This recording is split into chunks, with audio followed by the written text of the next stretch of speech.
Welcome back.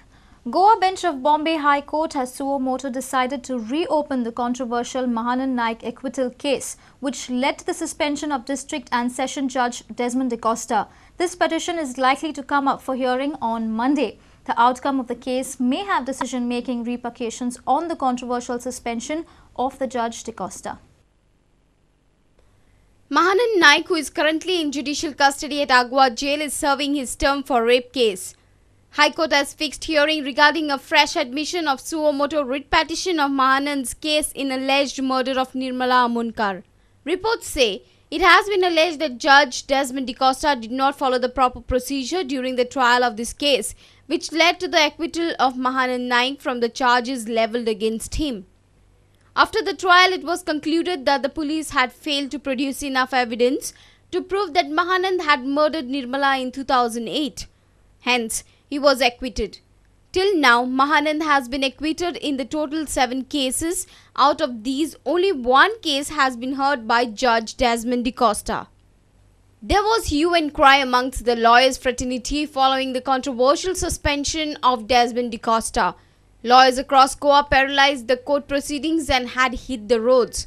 There were massive public rallies seeking reinstatement of Judge D'Costa.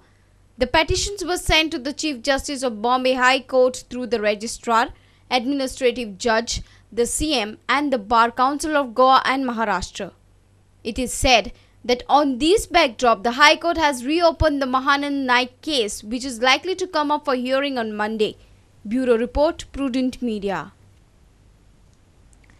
Goa Barge Owners Association has demanded to revert the export duty on iron ore back to 5%. It was raised from 5% to 20% in the Union Budget 2011-2012.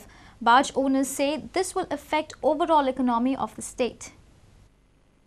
Goa Barge Owners Association, barge owners and shipyard owners had a meet at Vasco on Saturday. They are not happy with the increase in export duty on iron ore. They have demanded to revert the duty back to 5%. Barge owners have sent a memorandum to the CM and the Union Finance Minister.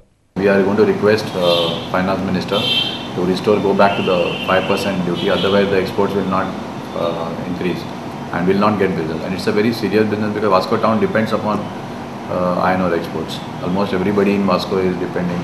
As far as Marmagao Taluka is concerned, a lot of us are dependent upon the iron ore export industry.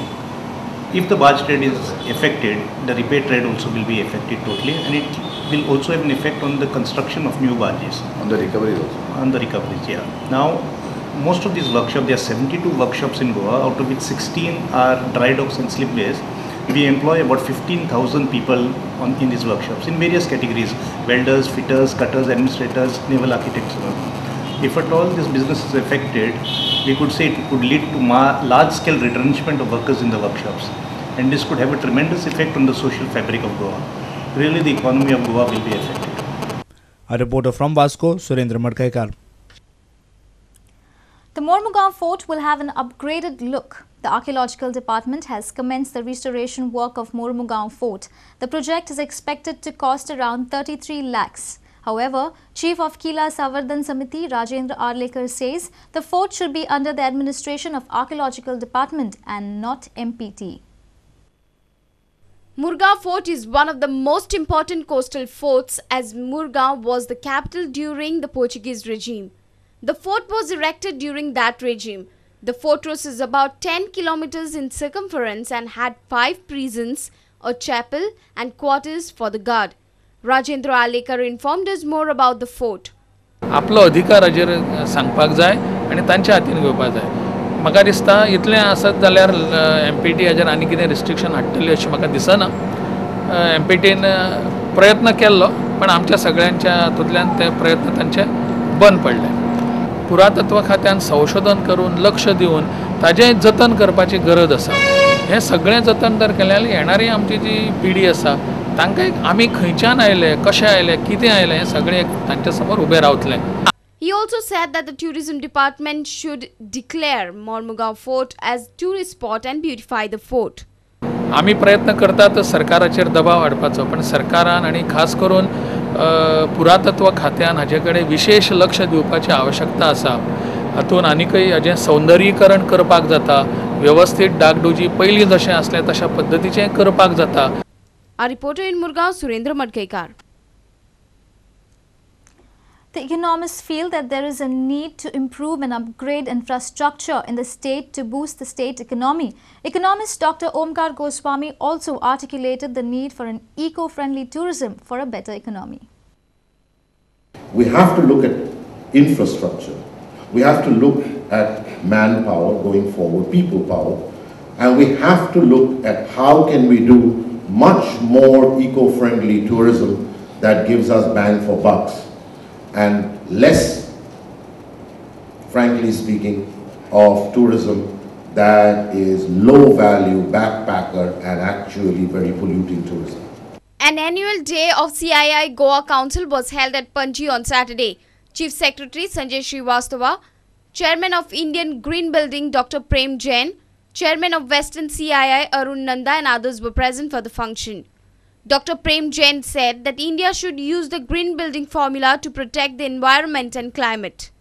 India in 2030 will have 60% buildings which are not there today in India. If we do business as usual, there is no place to live. We will not only destroy our country but the whole world. As Raghu mentioned to you, planet can only sustain so much, not more. The green building is a low-hanging fruit. It gives you the answer. As he mentioned to you, how we can save 40% energy, 40% water, create no waste, recycle everything, bring the sunlight into our home. So those things are not new for us. It's really the old wine in the new bottle. A reporter in Panji, Laukik Shilkar with video journalist Sushant Pearl. Let's take a short break. Stay tuned.